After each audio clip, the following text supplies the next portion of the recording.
Assalomu alaykum azizlarim. Hammanglar sog'lom yuribsizlarmi? Bilasiz, men tabiblik ham qilaman. Keyin shu bilan birga sizlarga e'lon qildim. Men yaqinda Xitoyga borib, juda ko'p kasalliklarga dorivar giyohlar hamda shifobaxsh yog'lar olib keldim. Mana juda ham ko'p klientlarim sotib olishdi. Aynan bu ham shifobaxsh yog' hisoblanadi. Buni nima uchun deydigan bo'lsanglar, birinchi o'rinda kataraktaga davo. Katarakta va ko'z zrinasi pastligi uchun davo. Keyin juda ham ko'pchilik kasallarga davo ekan bu.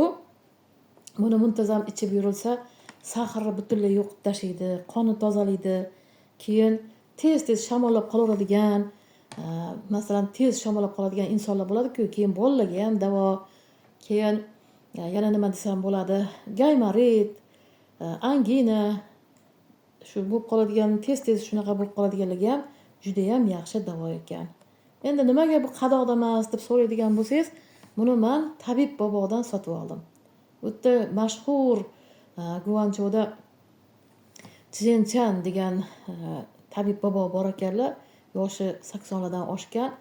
Ularda shunaqa ekanki, mana masalan birorta bir tabib davlat bilan shartnoma qilib yer olar ekanda, kak fermer.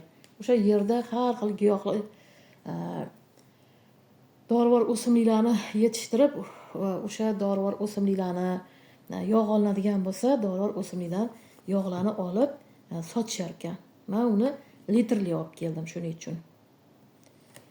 Endi azizlarim, shu aytib o'tganimdek, bu juda ham kataraktaga ham davo. Kataraktaga qanaqa qilib ishlatamiz? Men bu to'tiyoq hisoblanadi. Buni O'zbekistondan ham topsa bo'ladi. Keyin yana bitta savolingizga baribir buni berishinglar tabiiy. Buni O'zbekistondan topsa bo'ladimi? Yo'q. Buni faqatgina Xitoydan topsa bo'ladi. Buni sizlar o'zingizlar borib olib kelaman desanglar, olib kela olmaysizlar ham, olib kelsanglar ham uni davlat bilan shartnoma qilishinglar kerak, juda katta pul kerak. Xullas, men zo'rg'a shartnoma qilib oldim to'g'risi.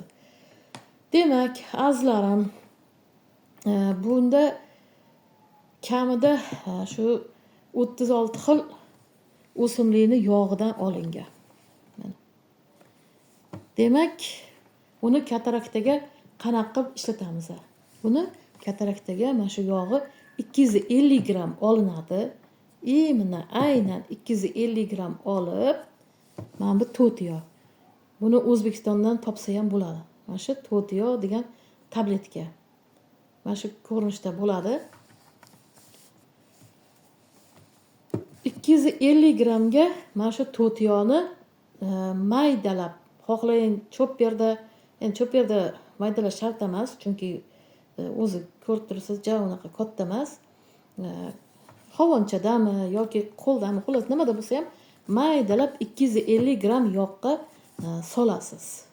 Solasizda ertalabgacha saqlaysiz. Yaxshilab chayqatib ertalabgacha mana shu saqlaysiz qorong'iroq joyda.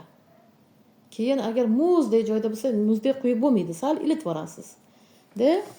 Keyin pipetkam bor edi. Pipetkada quyish kerak aslida. Endi pipetkani to'g'risi bolalar o'ynab, yo'q topa olmadim, erkakdan beri topa olmayman. Shuning uchun shpritsda tushuntirib olman mana. Tasavvur qiling, bu pipetka. Lekin sizlar albatta 1000 so'm turadi aptekada. Pipetkani nimaligini bilasizlar, u tomizg'i.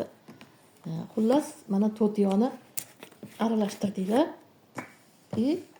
Mana shu yog'dan sekin tortamiz pipetkaga. Endi aytvaman buni sizlar pipetka deb tasavvur qilinglar. Men tushuntirish uchun shpritsni ko'rsatib beryapman. Demak, yog'imizni olib turamiz. Demak, mana ko'z, kataraktaga chalingan ko'z. Ertalab yoki kechqurun. Ertalab ko'zingizni ochgan zahotingiz yoki kechqurun yotishdan oldin. Xohlagan bitta vaqtni tanlang. Kuniga bir mahalda. Bismillahirrohmanirrohim deb mana bir tomchi ko'zga yaxshilab ochib, ko'zni katta ochamiz-da, yo farzandingiz qilib qo'yish mumkin, keliningizmi, xullas, yo o'zingizmi. 2 tomchi, 3 tomchi, 4 tomchi, 5 tomchi, 6 tomchidan quyasizlar katarakta bo'lgan ko'zga. Albatta, mana buni aralashtirgan holda. Endi buni o'zingizda bormi? Qo'shib bunga qo'shib sotasizmi desangiz, o'zimda bor. Qo'shib sotaman. Xullas narxiga keladigan bo'lsak, uni faqat telefonda gaplashamiz, chunki admin ruxsat bermaydi menga buni narxlarini aytib o'tishga. Faqat telefonda aytaman buni narxini. Keyin bilasiz, meni dorvorlarim hech ham qimmat emas. Unaqacha otasini narxi deydi-ku, otasini narxi emas. Cho'ntak ko'taradigan narx. Endi masalan, hozir kataraktani ham operatsiya qildiraman desangiz, 30 million, 40 million ham bo'lyapti. Bu unaqa qimmat emas. Xullas, azizlarim, bugungi ma'lumotim shu. Murojaat qiling. Men sizlarga albatta yetkazib beraman. Dastavka qilib jo'natib boraman sizlarga. Doimo sog' bo'ling, salomat bo'ling. Savollaringiz bo'lsa, bemalol kommentariyalarga yozishingiz mumkin. Men nomerlarimni yozib qo'yaman. Albatta murojaat qiling va doimo sog'lom bo'ling. Va yana aytamanki, agar buni siz topa olmasangiz, menda bor, birga qo'shib sotiladi. Like bosing, obuna bo'ling. Va yana bir bor tilayman, hammanglar sog' bo'ling, salomat bo'ling.